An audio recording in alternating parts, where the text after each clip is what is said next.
us their loving children, offering day to day our works and studies. Help us, our Lord, to give diligence to our teachers, to guide our companions diligent to our studies, that we may never drop the seeds of ourselves, our school, and life in us Okay, so magandang umaga sa lahat. Magandang umaga po, mga guro. Okay, so bago kayo magsiwakoy, nais pong ayusin niyo muna inyong mga katawan at pagipulot ng mga kalat na makikita sa ilalim ng inyong upuan.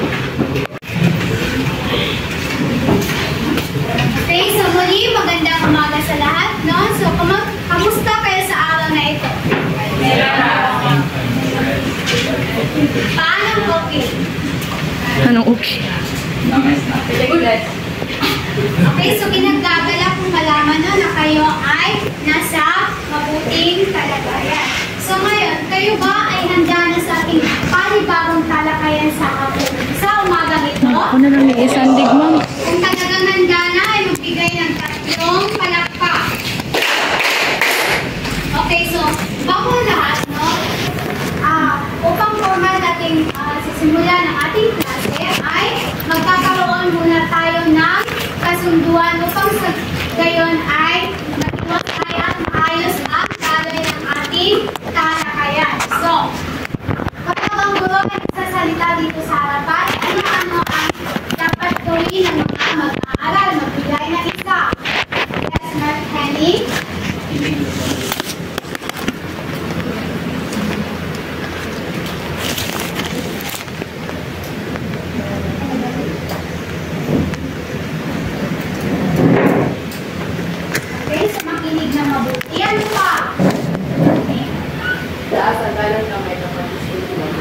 Okay, so itaas ang kanang kamay kapag gustong sumagot. Ano pa? Believe?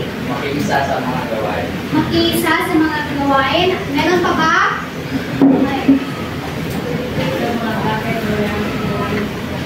Okay, iligpit ang mga bagay na walang kinalaman sa klase. Okay, so last. Ang lahat pa ng mga kasunduang ito ay maasahan kung makakamit pa rin natin hanggang sa katapusan ng ating klase. Maasahan ko ba? Yes, Okay, so sa puntong ito ay magkakaroon muna tayo ng panimulang gawain. So papangkatin ko kayo sa 3 pangkat. Okay, so ganito na lang. So ito ang unang pangkat, pangalawang pangkat at pangatlong pangkat. Okay, so ang unang pangkat ay siyang magiging pangkat dilaw. At ang pangalawang pangkat ay siyang magiging pangkat pula. At ang pangatlo ay pangkat verde. Okay, so bago ang lahat, plus, nais ko munang pagtuunan ninyo ng pansin ang magiging layunin na ay ang scoring board pala.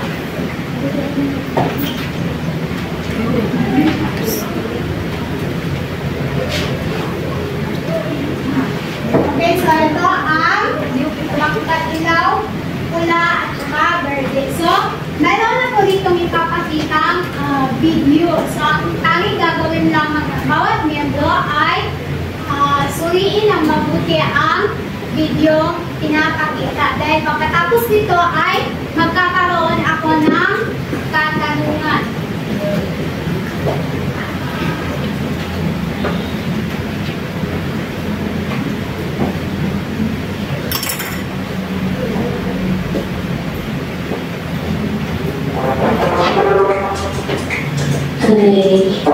Kaso, pagsulitan dyan ay pinag-naman ng pagkado. Nalang kung dyan sa agatan ng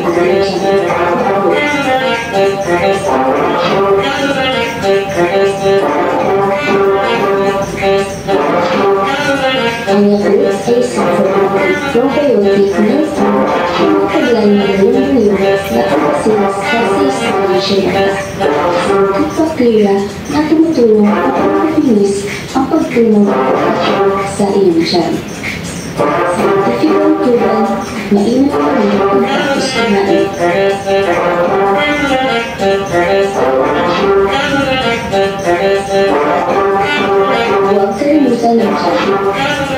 attention to your digestion.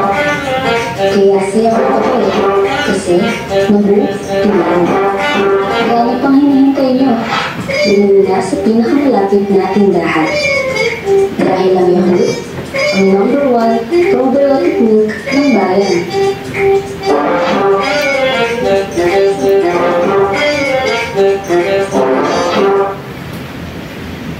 Okay, so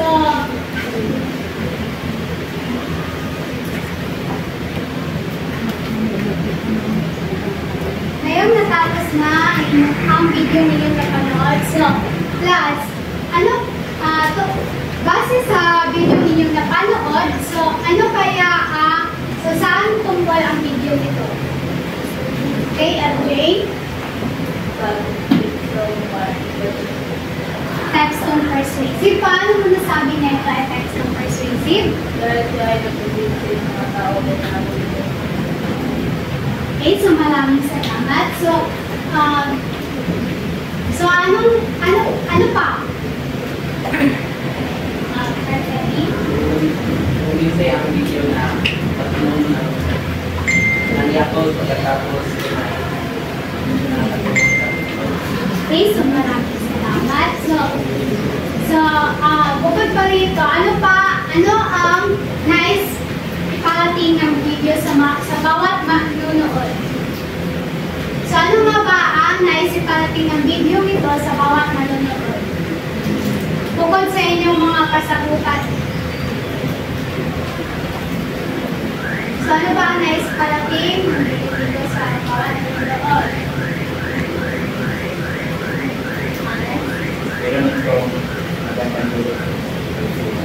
Okay, so ang video daw ay naghahatid sa ng kaalaman patungo sa manonood tungkol sa produktong ini-endorse ng babae na ito ay Yakult. Okay, class. So sa inyong palagay, tungkol saan kaya ang paksang ating tatalakayin ngayong umaga? Okay, Billy? Okay, tumpak. So, bigyan natin si Billy ng good job. Now, alam niyo ba kung paano gawin ito? Yeah. Okay, so, ganito lamang yan. So, magsipag tayong lahat. Okay, so 1, 2, ako muna. Okay, ganito ang gagawin sa good job. 1, 2, 3, 1, 2, 3, G, double O, D, G, O, D, good job. Good job. Okay, kuha? Okay, so, sabay-sabay. 1, 2, 3, J, J, O, P, good job. Good job. Okay, so ang paksang ating tatalakayin sa umagang ito ay tungkol sa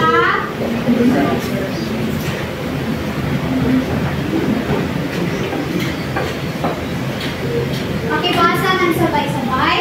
Text on persuasive. Okay, so bago natin formal na tatalakayin ang paksang tekstong persuasive, ay atin munang aalamin ang magiging layunin natin sa umagang ito.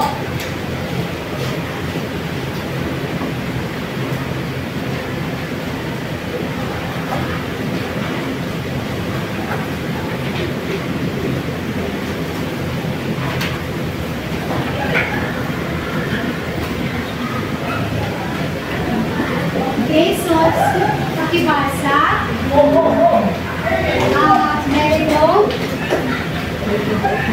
Masarap talagang kumain. Masarap talagang kumain. Masarap talagang kumain. Okay, so pasensya. Okay, so pakibasa ng layunin. Layunin. Sa katapusan ng aralin, ang mga mag-aaral ay inaasahan. A. Natutukoy ang kahulugan at elemento ng text of persuasive. B. Naisaalang-alang ang kahalagahan ng text of persuasive kaugnay sa sarili, pamilya, komunidad at bansa sa araw-araw ng buhay. At C. Nakasulat ng halimbaong text of persuasive. Okay, so noong nakaraang linggo, di ba, natalakay na natin ang iba't ibang uri ng teksto. Okay, so ngayon naman ay tatalakayin din natin ang isa sa halimbawa ng uri ng teksto. Ito ay pinamagatang tekstong persuasive. So, kapag sinasabi natin tekstong persuasive, ano nga ba ang ibig sabihin nito? Okay, Rachel? Ito ay nagwala yung mga gaya. Okay, so tama. No? Ang tekstong persuasive, ito raw ay isang uri ng depiksyon na pagsulat na may layunin kumbinsihin ang mga mambabasa na sumang-ayon sa manunulat hinggil sa isang issue. So, ang manunulat ay naglalahad ng iba't ibang impormasyon at katotohanan upang suportahan ang isang opinyon gamit ang argumentatibong estilo ng pagsulat. Okay, so bakit nga ba isinusulat ang tekstong persuasive? So, bakit nga ba isinusulat ang tekstong persuasive?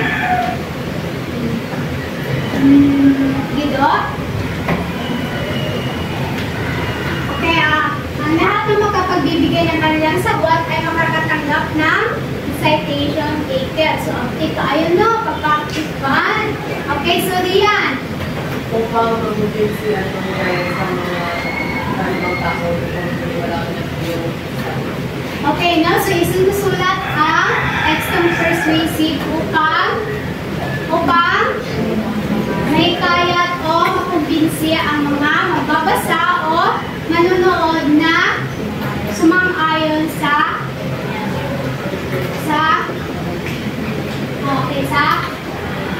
hinggil sa isang issue. Okay, Rian?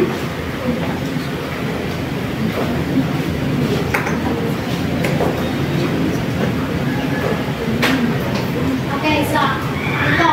Isinusulat ang tekstong persuasive upang mabago ang takbo daw ng isip ng magbabasa at makumbinsi na ang punto ng manunulat at hindi sa iba ang siyang tama. So, hinihikayat din dito ang magbabasang tanggapin ang posisyong pinaniniwalaan o ini-endorso ng teksto.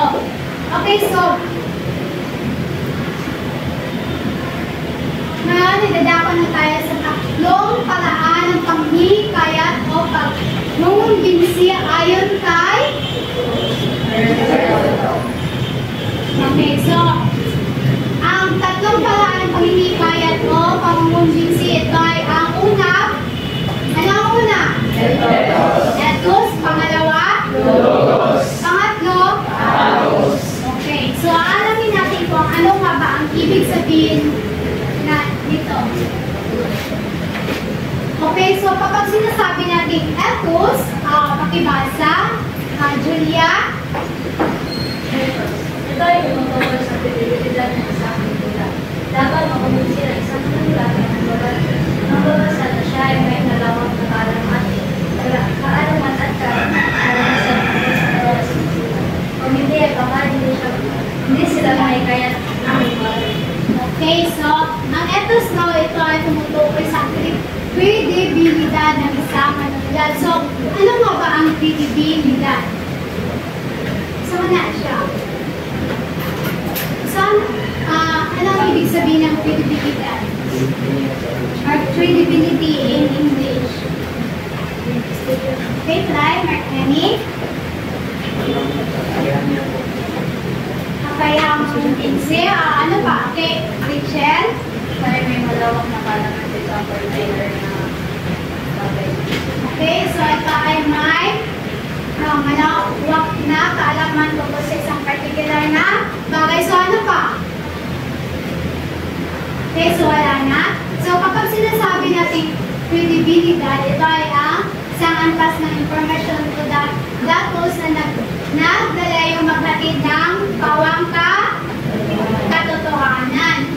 Okay, so ayun nga dito, no, dapat makumbinsi ng isang manunulat na magbabasa na siya ay may malawak na kaalaman at karanasan tungkol sa kanyang isinusulat. So, hindi mo madaling makukumbinsi ang iyong mambabasa o tagapanood kung ikaw mismo ay walang kaalaman o karanasan tungkol sa kung ano ang iyong ini-endorso o isinusulat.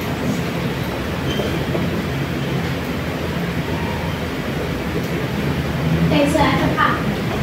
Ito ang halimbawa ng ethos. So, ang pagiging tapat at maasahan sa lahat ng iyong mga gawain, tulad ng pagbibigay ng tamang impormasyon sa iyong mga kasama sa trabaho sa iyong mga kliyente. So, meron siya example sa parang ethos. Okay, so, isa pang halimbawa, magibasa. Yung sabay-sabay. Halimbawa, ang isang tao na hinihikayat ng mga turista upang bisitahin ang isang isla sa Pilipinas, gayong hindi ito siya sa mga puntaryo ay maaaring dalula-dula. Okay, so yun na ang ating sinabi kanina na kapag ang tao ay walang sapat na kaalaman o karanasan sa isang particular na bagay, hindi mo basta-basta mahikayat o makukumbinsi ang isang magbabasa o mga tagapanood. Okay, so ngayon ay dadako naman tayo sa logos. Okay, so pakibasa kung ano ang logos. Okay, Logos. Ito ay tumutukoy sa gamit ng loika upang makumbinsi ang mga mabasa. Kailangan mapatunayan ng panunulat sa mga magbabasa na batay sa mga impormasyon at datos na kanyang pinapagkililanan. Ang kanyang pananawang punto ang siyang dapat paniwala. okay, so kapag sinasabi naman natin logos, ito ay tumutukoy sa gamit ng lohika upang makumbinsi ang magbabasa. Okay, so kung sa ethos, ginagamitan ito ng kredibilidad. So, sa logos naman, ginagamitan din ito ng lohika kung saan kung magbibigay ka ng impormasyon sa bawat mambabasa o tagapanood, ay kinakailangan magbigay ka rin ng ebidensya upang mapatunayan ng manunulat sa mga mambabasa na batay sa mga impormasyon at datos sa kanyang nilatag, ang kanyang pananaw o punto ang siyang dapat paniwalaan. Okay, so gayon pa man, isa sa mga madalas na pagkakamali ng mga manunulat ang paggamit ng ad hominem fallacy. So, ano nga ba ang ad hominem fallacy?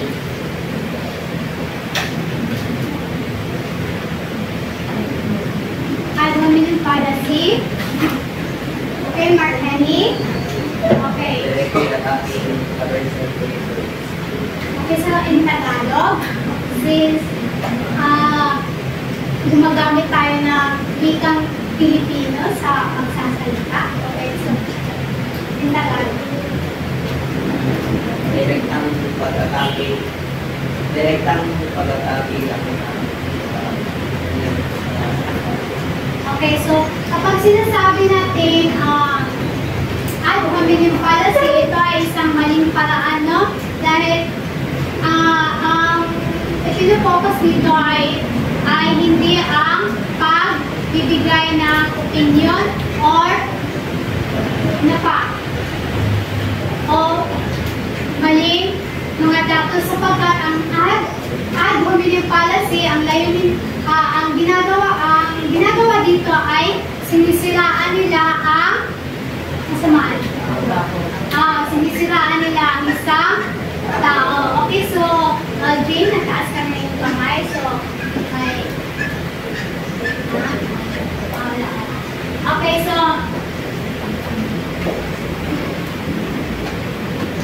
so ang halimbawa ng logos, ito ay ang pagsasanay sa regular na ehersisyo. Okay, pakibasa na lang sabay-sabay. Ang pagsasanay sa regular na ehersisyo ay mananggagapan sa kalusugan. Ayon sa mga pag-aaral, ang regular na ehersisyo ay napapawahan ng mga halip ng pagkakaroon ng mga tulad ng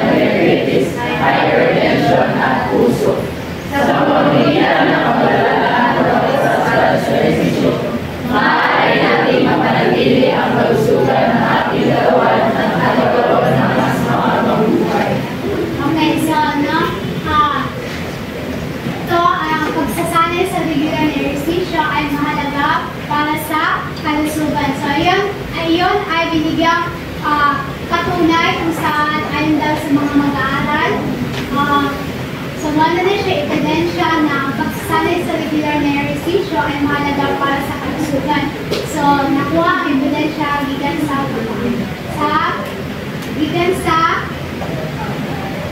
pag-aaral.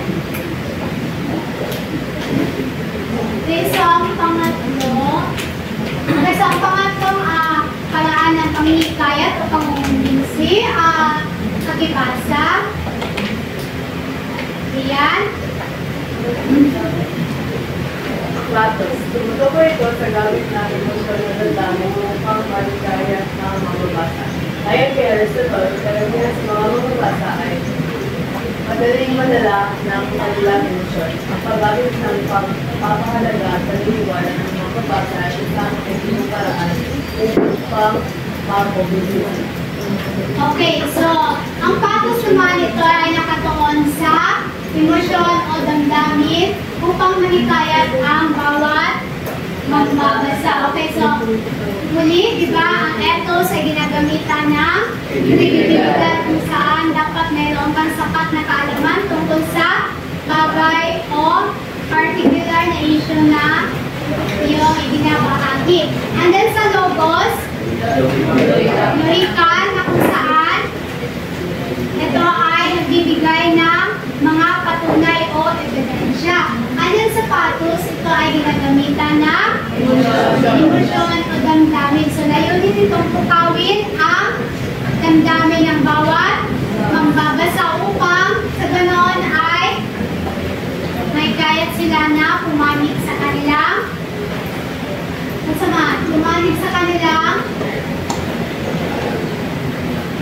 pumanig sa opinyon ng bawat manunulat. Okay, so halimbawa, isang maikling kwento tungkol sa isang batang ulila na nangungulila sa pagmamahal ng kanyang mga magulang. Sa pamamagitan ng paglalarawan ng kanyang kalungkutan at pangungulila, nagiging madaling makarelate ang mga mambabasa sa kanyang emosyon at maaaring magdulot ito ng awa at pagpapahalaga sa kanyang karanasan. So, ang pagsasali sa... Okay, so, batay dito, kung kapag kayo nakikita ng isang batang nalilimos, so ano ang inyong nararamdaman?